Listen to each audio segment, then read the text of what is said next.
Buenas noches para todos, mi nombre es Yasmiliana Muñoz Meneses. En esta presentación vamos a hablar un poco sobre el conductismo y el cognitismo. Los integrantes de nuestro grupo son Verónica Alejandra Aguirre, Eider Patricia Moreno y Yasmiliana Muñoz Meneses.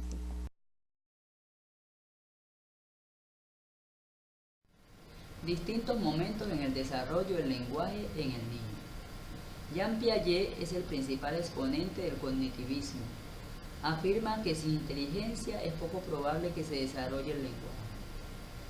Para que el aprendizaje se dé, el niño pasa por algunas etapas del desarrollo cognitivo. Y estas etapas son etapa sensoriomotora, que va desde el nacimiento hasta los 2 años. En esta etapa el niño inicia su imitación, reconoce la existencia de los objetos, inicia sus actividades dirigidas, maneja formas de ritmo y reflejos. La segunda etapa, preoperacional, esta va de entre los 2 años a los 6 años. El niño desarrolla gradualmente su lenguaje, su pensamiento simbólico y su capacidad lógica. En esta etapa pueden presentarse problemas con la percepción de la forma, distancias y el tamaño dependiendo del plano en que se tome.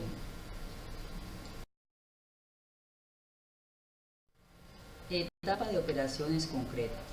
Esta etapa está de los 7 a los 11 años. En esta etapa el niño puede resolver problemas concretos, calificar o juzgar acciones, jerarquizar o hacer series, determinar algún punto de partida en una problema sencillo. Etapa de operaciones formales. Esta etapa de los 12 años en adelante. En esta etapa el niño resuelve problemas abstractos, inicia una serie de pensamientos científicos, incrementa su interés por los demás y los problemas de la sociedad, reafirma su identidad.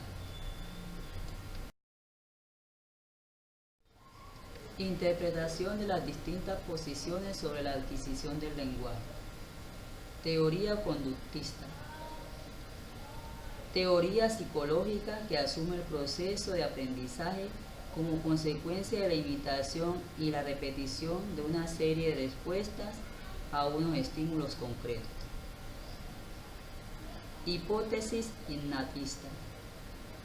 Esta hipótesis racionalista se apoya en la idea de que los seres humanos nacemos biológicamente programados para el lenguaje. Estamos dotados genéticamente de un dispositivo a través del cual accedemos al conocimiento y uso de la lengua.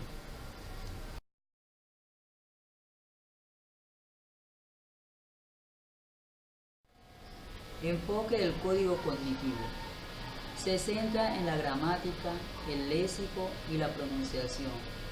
En este enfoque es clave la formulación de hipótesis, la práctica significativa y la creatividad. Teoría interaccionista.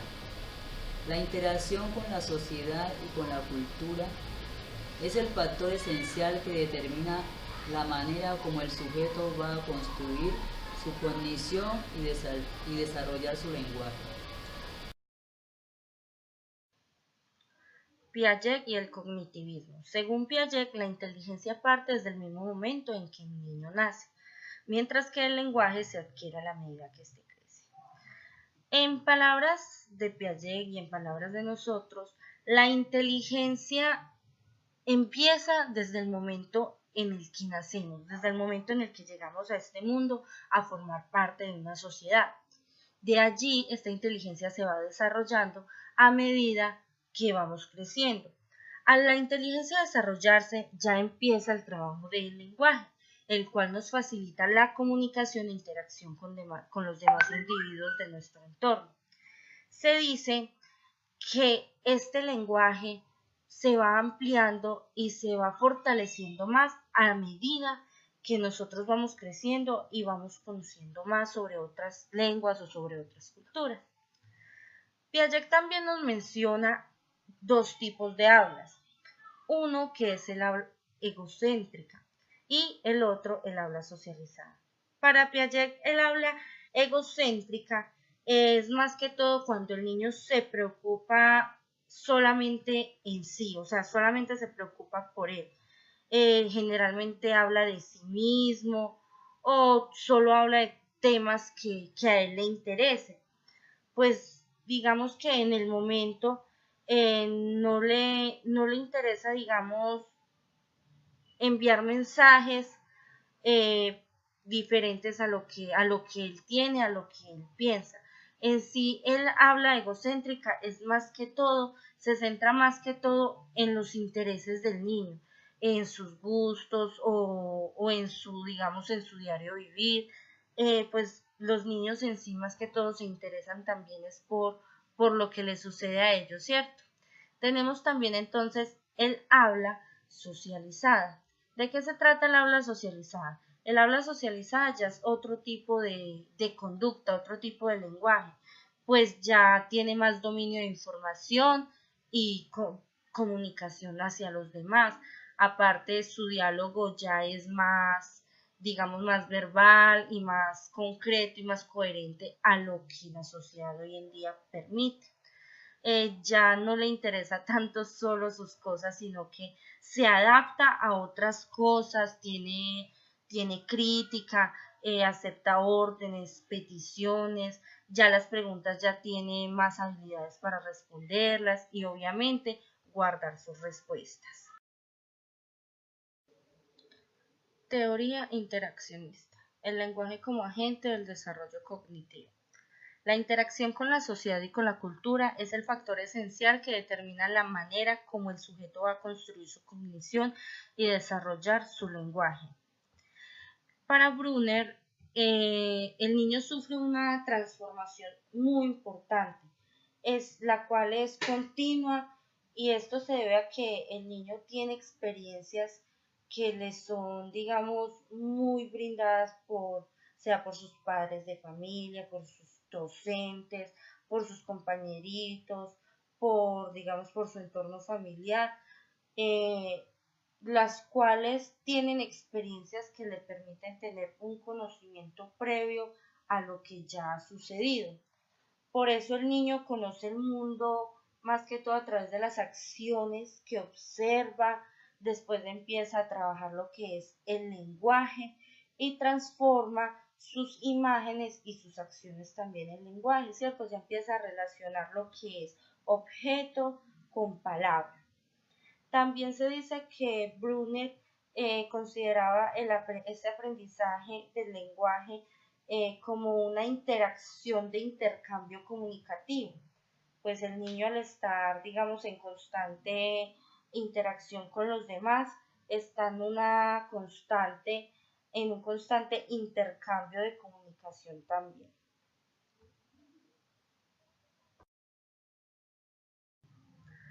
A continuación, vamos a describir 3 factores lingüísticos que impactan en el desarrollo cognitivo del niño. Uno de ellos es el lenguaje se adquiere en situaciones sociales concretas.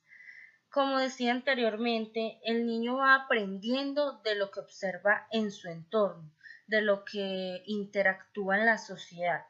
El niño va adquiriendo ese lenguaje por medio de la interacción cultural que tiene en su formación o en el momento que va creciendo. Otro de estos factores son las palabras, son la puerta de entrada a la construcción de conceptos.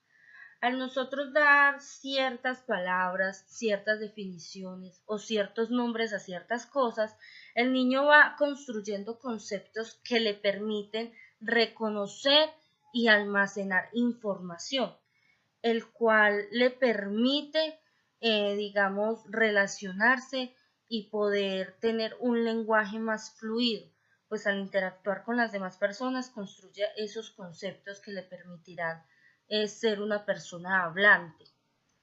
Y el tercer factor es la escuela debe ser un espacio impulsador de necesidades cognitivas. Siempre hemos sabido que después de casa sigue la escuela y la escuela es ese espacio en donde los niños pueden desarrollar y expresar sus habilidades de manera libre. Los docentes lo que pretenden es, digamos, moldear, más no cambiar, moldear lo que ellos ya tienen, los conocimientos que ellos ya llevan para convertirlos en mejores seres pensantes. Pues allí es donde digamos, se impulsa al niño a que empiece a buscar sus necesidades, digamos, escudriñar lo que él quiere, sus conocimientos y así, digamos, ayudarle a moldear o ayudarle a fortalecer estas habilidades, que a eso llamaríamos la cognición, el conocimiento que cada persona tiene consigo.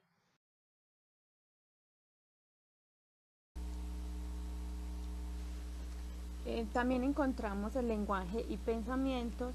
Podemos decir que necesitamos el lenguaje para hablar con otros y para escuchar a otras personas. Nuestro lenguaje nos permite pasar información, describir con detalles eventos pasados y planear un futuro. El lenguaje del pensamiento, por lo tanto, tiene una estructura hecha de elementos atómicos, como las palabras en lenguaje natural. Esos componentes pueden aparecer en distintas presentaciones, así como los componentes de las palabras, el significado de las presentaciones individuales se componen a partir del significado y de sus componentes.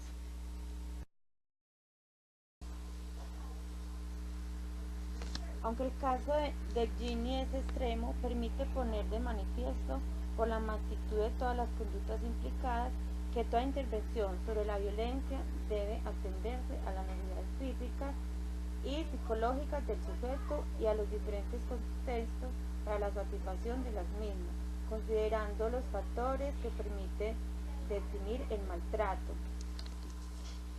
Con esta última presentación damos por terminado nuestro trabajo. Espero que les haya gustado mucho. También les quiero agradecer la participación y la colaboración que tuvieron mis compañeras y que me sentí muy bien trabajando con ellas.